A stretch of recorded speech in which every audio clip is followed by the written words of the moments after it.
మధ్యప్రదేశ్లోని ఇందౌర్ నగరంలో 1,50 అడుగుల ఎత్తుగల 12 జ్యోతిర్లింగాల ప్రతిమలతో 300 కోట్ల రూపాయలతో ఖరీదైన దుర్గా మండపం సిద్ధమవుతుంది.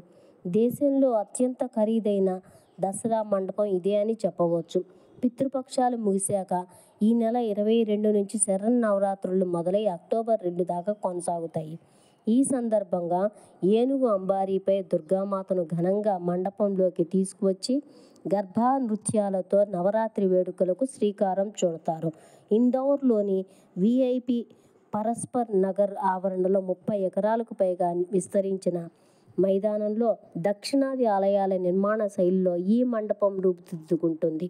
ఆంధ్రప్రదేశ్తో సహా వివిధ రాష్ట్రాల నుంచి వచ్చిన 500 మందికి పైగా కార్మికులు గత 3 నెలలుగా ఈ పనుల్లో నిమగ్నమై ఉన్నారు.